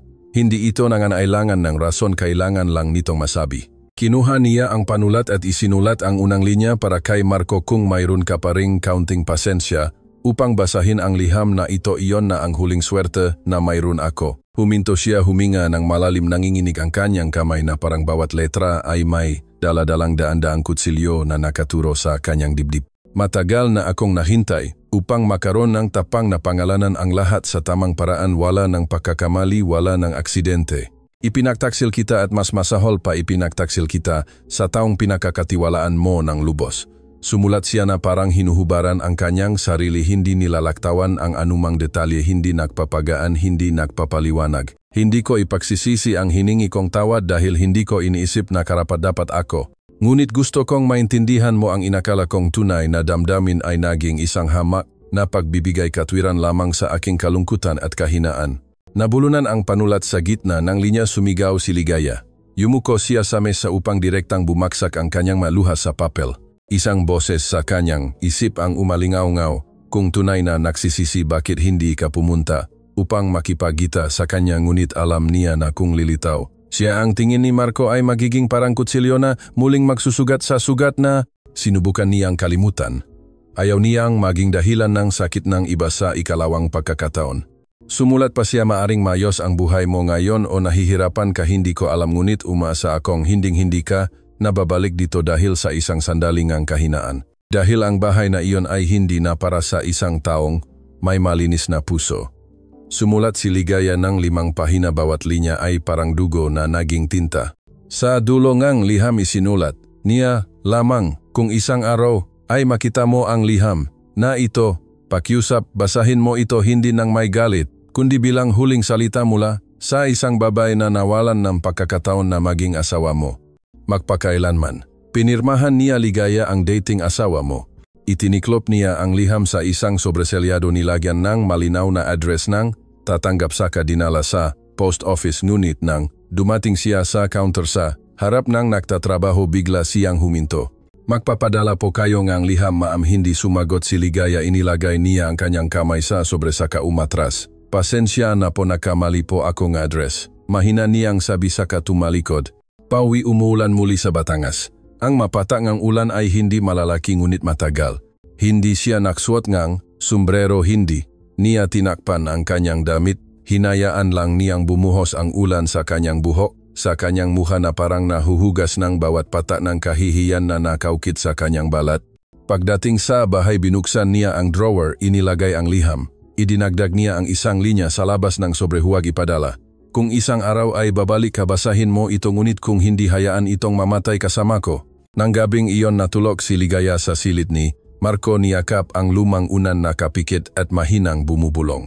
Patawat. Walang sumagot, tanging tuno lamang ng hangin na dumadaan sa bintana at ang puso ng isang babae na wala ng Sinuman ang makatawag sa kanyang pangalan ng may pagmamahal. Lumipat si Marco sa Metro Manila pansamantalang nanirahan sa lumang apartment kanyang kaibigan sa kolehiyo. Regular pa rin ang kanyang trabaho. Pumapasok siya, umuwi sa bahay, kumakain sa tamang oras, walang alak, walang babae, walang damdamin. Ang lahat ng naiwan ni Marco pagkatapos ng nakakagulat na pagtataksil na iyon ay isang malamig na pamumuhay at isang puso na hindi na tumitibok para sa sinuman. Binura niya ang numero ni Ligaya, pinutol ang komunikasyon sa kanyang ama at binlock ang lahat ng social media na may kaugnayan sa Batangas. Sa kanyang malalapit na kaibigan sinabi lang niya na nahiwalay sila, hindi na kami makasundo, walang anak kaya madali, ngunit walang naniwala. Tiningnan nila ang kanyang ngamatang dating minute ngayon ay laging parang nababalutan ng hamok. Alam nilang may namatay sa loob ni Marco. Isang araw sa unang bahagi ng Marso habang umiinom ng kape malapit sa kanyang opisina, hindi sinasadya ni Marco na marinig ang dalawang matatandang nag-usap sa likod niya. Narinig ko si Principal Danilo, ang dating punong gurong gang bayan, ay nakahiga ngayon sa ospital sa Quezon. Kawawa, halos walang kasama. Narinig ko noon iniwan siyang kanyang anak at ang manugang ay nawala, hindi malinaw kung totoo. Itinaas ni Marco ang tasa ng kape sa kanyang labi at mahigpit na isinara. Hindi siya lumingon ngunit biglang nakamali ang tibok ng kanyang puso. Buhay pa siya. Hindi niya maintindihan kung bakit hindi siya nakaramdam na pagkasaya. Hindi niya naramdaman na karapat-dapat siya sa parusa. Hindi niya naramdaman na sapat na iyon. Nakaramdam lang siya ng kawalan. Nang gabing iyon binuksan ni Marco ang kanyang lumang email, isang inbox na ginamit niya upang mag-save ng mga larawan ng kasal, tiket ng aeroplano para sa honeymoon at mga order ng check para sa kanilang unang anniversary. Sa mga hindi nabasang email, may isang email mula sa cloud storage service. Ang automatikong na-record na video mula sa camera 3 minuto 16 segundo ay matagumpay na na-upload noong Nobyembre 12. Ito ang lumang video. Plano ni Marco na burahin ito ngunit huminto ang kanyang daliri. Pinindot niya upang panoorin ang lumang eksena. Malinaw na ilaw, gray na sofa, mahinang pahinga saka mahinang ungol. Hindi malinaw ang anggulo and kamera sa mga mukha ngunit hindi niya kailangan ang mamukha, kailangan lang niya ang tunok. Kailangan lang niya ang katahimikan pagkatapos ng pahinga na iyon upang maalala ang lahat ng sinira ng kanyang puso. Ipinatigil niya ang video sa gitna, ibinagsak ang kanyang mukha sa mesa. Kinabukasan sumulat siya nga email, hindi ipinadala, sumulat lamang, buhay pa si Itay, alam ko ngunit hindi pa ako handang makipagkita. Hindi dahil sa galit kundi dahil natatakot ako. Natatakot na kung haharapin ko siya muli akong magiging mahina. Na-save niya ito sa draft saka isinara ang computer. Isang linggo pagkatapos hindi sinasadya ni Marco na makita ang ate ni Ligaya sa supermarket. Nagulat siya, ang kanyang mamata ay nag-alala na may halong awa. Marco, kumusta ka, buhay pa? Ngumiti siya ng mapait. Hindi maayos si Ligaya kamakailan. Payat na payat, hindi makatulog, nawalan ng trabaho. Buwang araw nakakulong sa silid, may isinusulat. Sabing Itay ko, parang tulok lakat siya. Tahimik si Marco, bahagyang hinigpitan ang hawakan ng kanyang shopping cart ngunit pareho pa rin ang kanyang boses. Iyon ang kanyang pinili, hindi Marco. Umiling lang siya, iyon ay isang kahihinatnan. At ang kahihinatnan minsan hindi lahat ng nakdurusa ay karapat-dapat ngunit kailangan pa ring pagdusahan. Ang pahaya na iyon ay parang isang kakaibang hangin na dumaan sa dibdib ni Marco. Wala na siyang sinabi, nagpaalam saka umalis.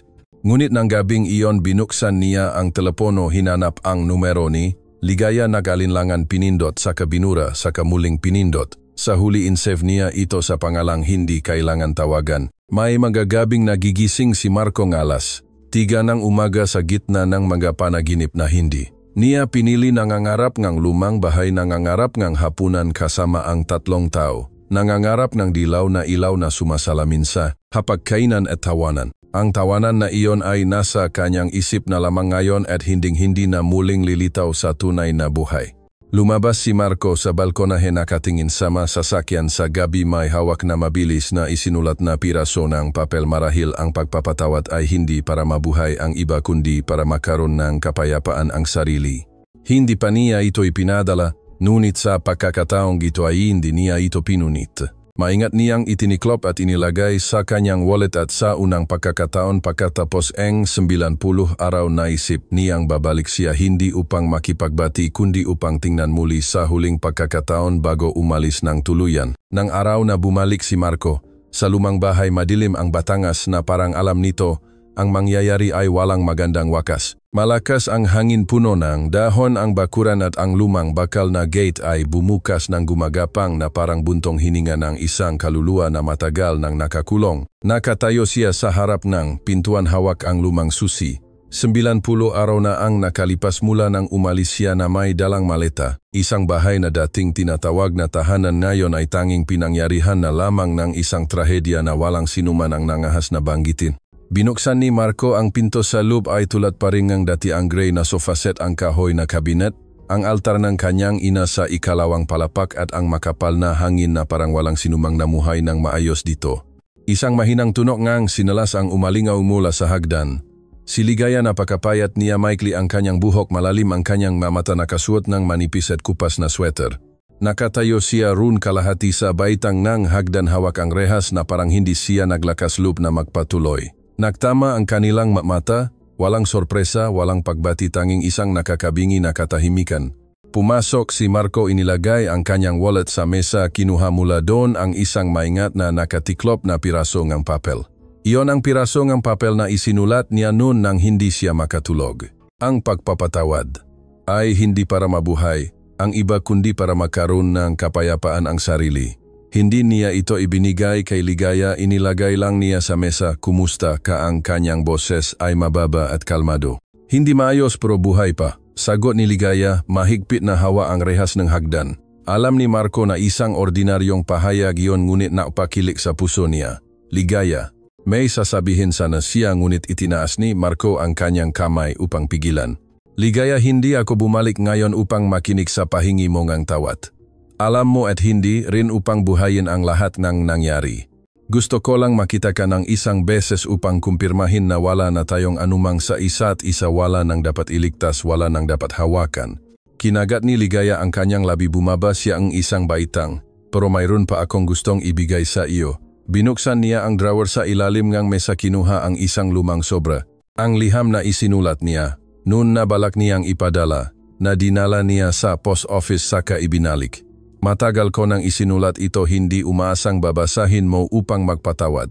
Umaasa lang ako na malaman mo hindi ko na naramdaman na nabuhay ako ng tama mula nang umalis ka. Marahang kinuha ni Marco, hindi binasa at hindi rin pinunit. Itago mo na lang, hindi ko na kailangan malaman pa. Dahil pinili ko ng mabuhay ng iba, wala ng connection sa iyo kasama na ang nakaraan. Galit ka ba sa akin? Tumingala si Marco at diretsong tumingin sa kanyang mata. Ang mamatang dating kanyang buong mundo. Madaling magalit, Ligaya, ngunit hindi ako galit sa iyo. Nalulungkot lang ako. Nalulungkot ako para sa iyo dahil nawala mo ako ng mahal na mahal pa kita. Ang pahayag na iyon ay parang isang mapurol na kutsilyo na hindi dumilim ngunit pumupunit sa bawat selula sa puso ni Ligaya. Tumango siya, hindi umiyak dahil matagal nang naubos ang kanyang luha. Alam niyang ito ang tunay na katapusan, hindi nang umalis. Si Marco na may dalang maleta, hindi nang matuklasan ang video kundi. Ngayon nang ang 2 taong dating nagtawagan ng mag-asawa ay nakatayo sa harap ng isa't isa na parang maestranghero. Lumabas si Marco sa pinto bago umalis, lumingon siya. Naka-ospital si Itay, paralisado ang kalahating ang katawan. Kung iniisip mo pa rin na tao siya, bisitahin mo siya. Hindi dahil sa pagpapatawad kundi upang isara ang kabanata. Tumango si Ligaya. Nakatayo siya roon, nakatingin sa kanyang likod na unti-unting nawawala. Nagsara ang pinto. Sa pagkakataong ito ay walang tunog, tanging ang tunog lamang ng hangin na dumadaan sa siwang ng pinto na humila sa amoy ng bulaklak sa florera sa mesa. Ang tanging sariwang bagay sa bahay na ito, ang ospital sa isang probinsya sa Quezon. Sa huling bahagi ng taksibol ay tahimik na parang nursing home. Ang tunog ng oksigen, ang pagkaluskos ng sapatos ngars, at ang ugong ng lamok ang tanging tunog na umiral sa mahahaba at nakakapanindig balahibong pasilyo. Silid 204, nakahiga si Mang Danilo, nakatihaya sa kaliwang bahagi, ang tanging bahagi na may pakiramdam. Ang kanang kalahating ang kanyang katawan ay nakabaluktot, nanginginig sa tuwing umihip ang hangin, baluktot ang mukha, blanko ang mga mata, ngunit gising ang utak. Sanay na siya sa katahimikan, sanay na sa walang bumibisita, sanay na sa paglilinis ng kamabawat 3 araw at sanay na sa pagsusuot ng diaper. Hanggang umagang ito bumukas ang pinto ng silid, isang anino ang pumasok, si Ligaya. Bahagyang kumurap ang kanyang mga mata, walang luha, walang kagalakan, isang kurap lamang na parang upang masiguro na gising siya. Dahan-dahang lumapit si Ligaya, naglagay ngang isang bag ng prutas sa mesa, sa tabi nito ay isang kahon ng lugaw at isang pitsel ngang mainit na tubig. Walang sinabi, nagbuhos siya ng tubig, binuksan ang takip ng lugaw, kumuha ng kutsara saka umupo sa plastik na upuan sa tabi ng kama. Malamig po ngayon sa tingin ko po kailangan niyong mainit, hindi niya siya tinawag na itay, hindi kuya kundi kanya. Isang salita na may tamang distansya. Tiningnan siya ni Mang Danilo na parang sinusubukan niyang basahin ang bawat pagbabago sa pamilyar na mukha, ngunit ang nakita niya ay hindi ang kagandahan na minsan niyang pinagnasaan kundi isang babae na bumaksak sa kanyang kalooban. Gutom po ba kayo? Walang sumagot, tanging ang regular na tunog lamang na heart rate monitor. Inilahad niya ang kanyang kaliwang kamay, ang kamay na gumagalaw pa, dahan-dahang kumatok sa gilid ng kama. Isang tunog ang Sumandok si Ligaya ng isang kutsara ng lugaw, dahan-dahang hinipan saka inilapit sa kanyang bibig. Sa unang pagkakataon ay umiwas siya. Sa ikalawang pagkakataon ay kumain siya isang kutsara at isa pa. Bawat subo niya tiningnan siya ni Mang Danilo, ang kanyang mata ay puno ng isang hindi nasasabing tanong. Sa huli inilagay niya ang kutsara. Tumingala, gusto niyo pong magtanong bakit ka dumating? Bahagyang tumango ang kanyang mukha, baluktot ngunit malinaw. Dumating ako dahil hindi ko kayang hindi dumating. Hindi dahil sa pagmamahal, hindi dahil sa obligasyon, kundi dahil ako rin ang lumikha ng impyernong ito kasama mo. Humaplos ang malamig na hangin mula sa bintana sa kanyang balat. Naisip ko noon na ikaw ang unang lalaki na nagparamdam sa akin na ako ay isang babae. Ngunit ngayon na nakikita, kitang nakahiga diyan, hindi na makatayo, hindi na makapagsalita. Napagtanto ko na ang inakala kong pag-ibig ay isang butas lamang sa 2 taong labis na nalulungkot.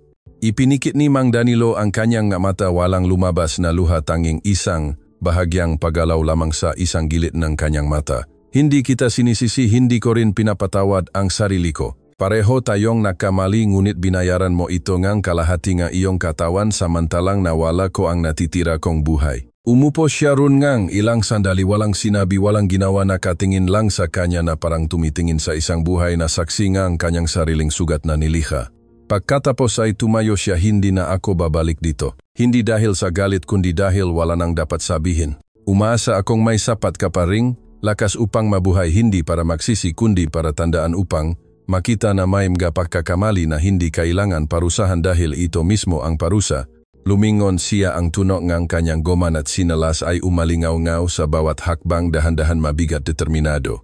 Itinaas ni Mang Danilo ang kanyang kaliwang kamay na parang gustong pigilan siya, ngunit bumaksa ang kanyang kamay dahil alam niyang ang babaeng kakalabas lamang ay hindi na manugang, hindi na kasintahan kundi ang nakulong sa natitira niyang buhay sa isang kahon ng pagkakasala na walang sinuman ang makakabukas.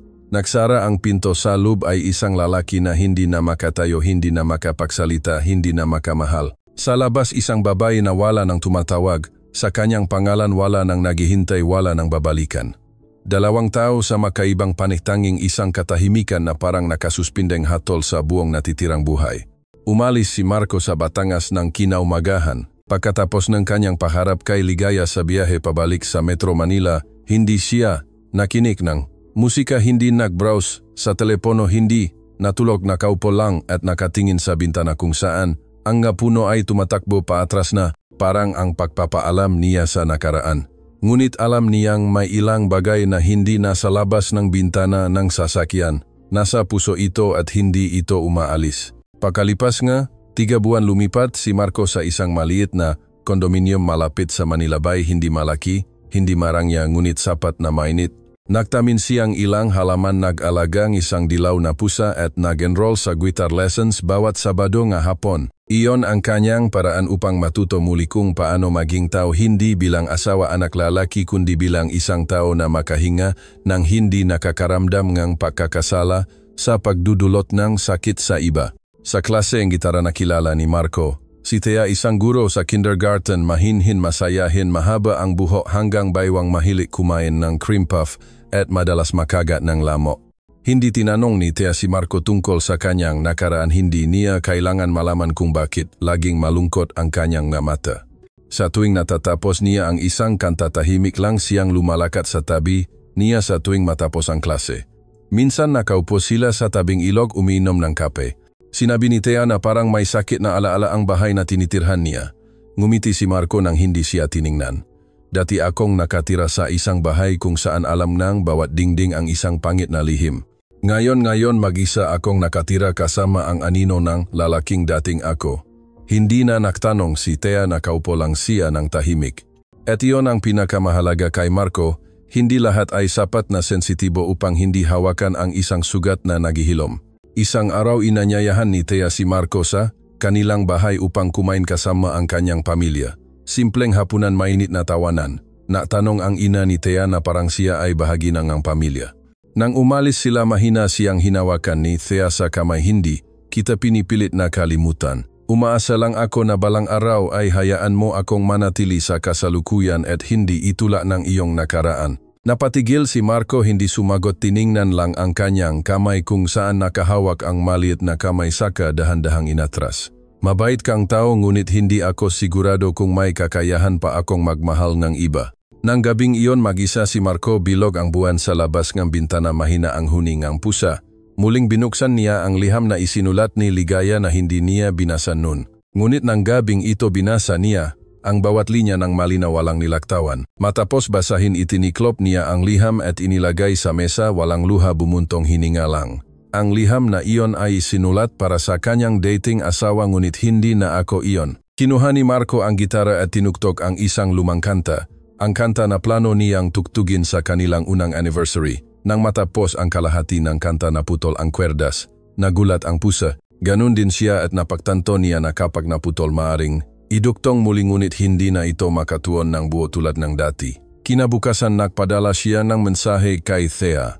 Salamat sa pagdating mo, ngunit hindi ako ang taong kailangan mo, hindi dahil sa hindi ka sapat na mabuti, kundi dahil hindi pa ako sapat na malusok. Walang sumagot. Ang mensahe ay nakalagay pa rin na delivered, ngunit wala ng 3 dots na naghihintay ng tugon. Lumabas si Marco sa balkonahe, nakatingin sa lungsod, abala pa rin ang mga sasakyan, nagmamadali pa rin ang mga tao. Tanging siya lang ang nakatayo roon na parang isang nakaligtas sa isang malaking sunog, ngunit walang nakakakita ng mga paso.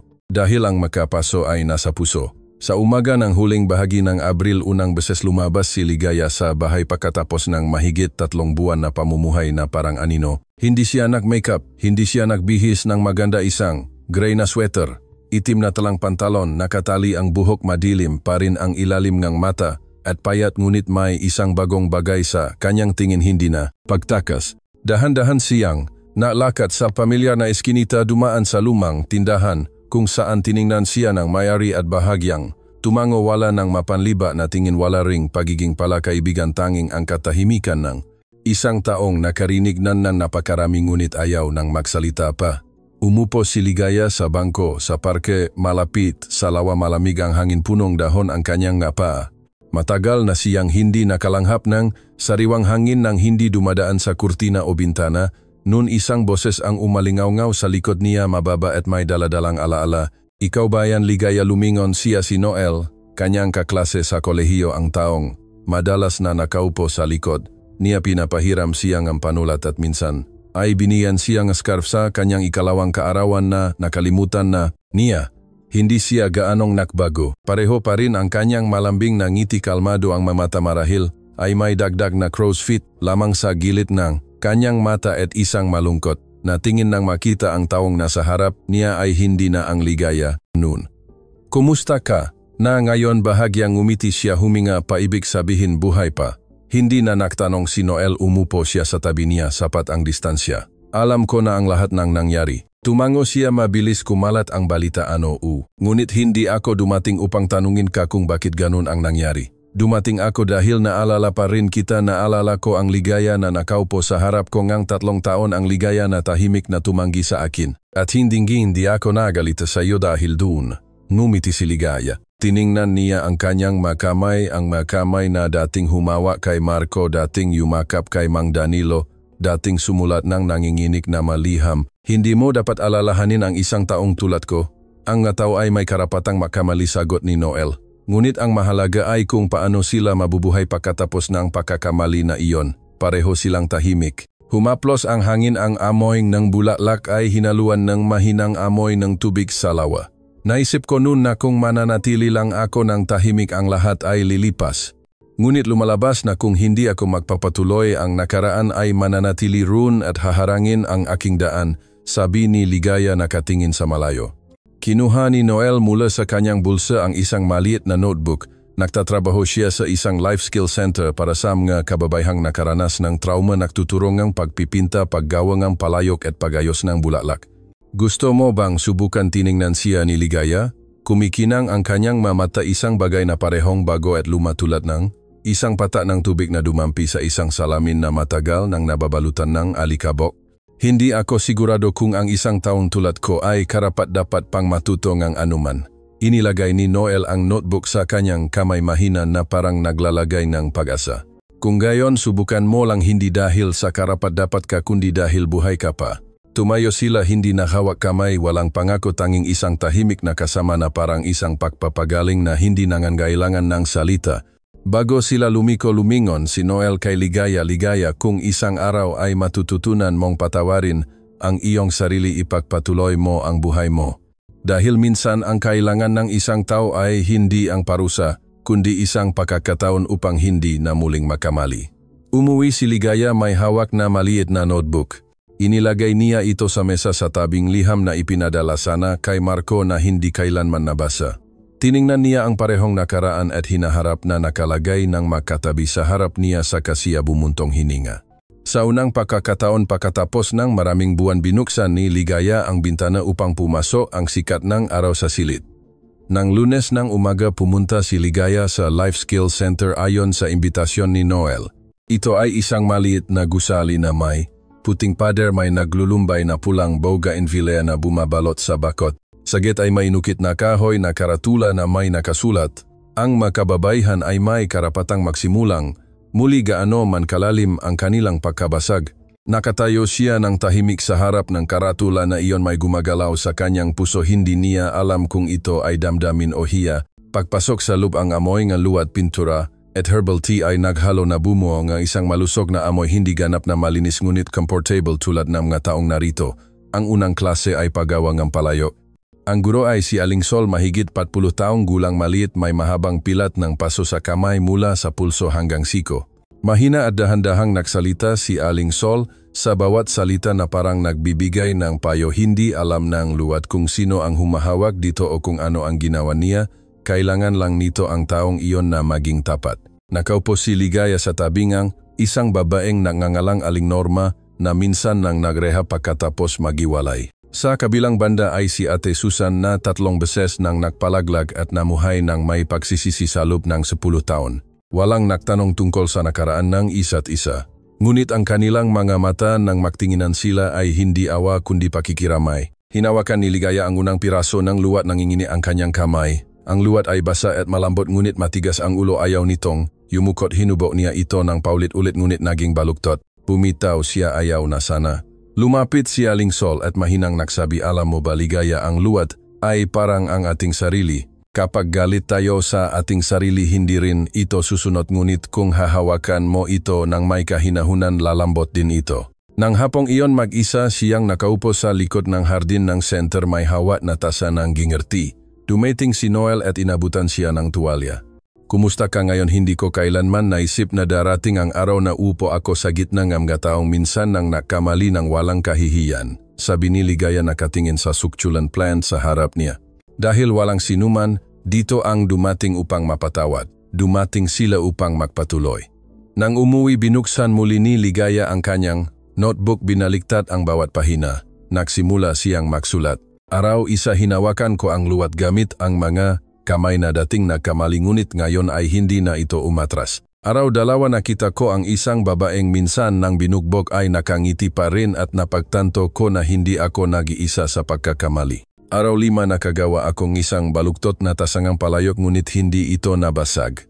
Isang klase ng pagpipinta, pagkatapos noon ay isang oil painting ang nakasabit sa dingding na may nakasulat, 'Ang kasalanan ay hindi nagpapaging masama sa atin. Ang hindi pagbangon ang siyang humihila sa atin pababa.'" Matagal na tumingin si Ligaya, basa ang kanyang mata. Dahan-dahan siyang bumalik sa kanyang buhay, sumakay ng bus, pumunta sa palengke upang bumili ng bulaklak na luto. Tumawag siya upang bisitahin ang kanyang magulang, isang bagay na dating iniwasan niya. Hindi sila gaanong nagsalita ngunit sinabi ang kanyang ina, mabuti na bumalik ka. Kahit anong pagkakamali, anak ko pa rin. Sumigaw si Ligaya sa banyo pagkatapos niyang ibaba ang telepono. Isang hapon nakatanggap siyang balita na namatay si Mang Danilo. Komplikasyon sa stroke, ayaw kumain, humina. Pumunta siya upang magsindi ng kandila para sa kanya. Walang nagsalita. Pinagbulungan siya ng mga tao ngunit matatag siyang nakatayo dahil sa sandaling ito hindi na siyang babaeng tumatakas. Pagbalik sa center, gumawa siya nga isang gatas na puting palayok, may inukit na 3 salita, binayaran na. Tanong ni Aling Sol, ano ang plano mo diyan? Sagot niya, itatago ko ito sa tabi ng kama ko bawat umaga kapag gumising ako upang ipaalala sa akin na nakamali ako noon. Ngunit hindi na ako dapat makamali pa. At iyon ang unang pagkakataon na tumingin si Ligaya sa salamin at tumango. Hindi pa ako karapat-dapat na mahalin muli, ngunit karapat-dapat akong magpatuloy sa buhay. Isang umaga sa kalagitnaan ng Hunyo, nakaupo si Marco sa kanyang paboritong coffee shop, binubuklat ang Internal Company Magazine. Ito ay isang publikasyon para sa komunidad ng mga voluntaryo.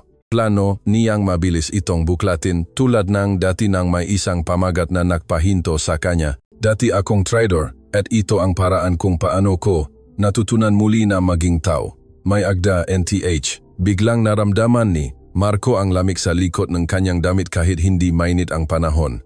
Umupo siya ng tuwid, binuklat ang bawat linya. Dati akong nakatira sa isang bahay na kumpleto, may asawang mapagmahal, biyenan na mabait, laging kumpleto ang pagkain sa mesa at sariwang bulaklak na laging nakalagay sa salamin sa gitna ng mesa. Ngunit ipinagtaksil ko ang lahat. Naisip ko noon na ang tunay na damdamin ang tamang dahilan upang magkamali. Ngunit hindi iyon ay kahinaan na nagbalat kayo bilang pagbibigay katwiran.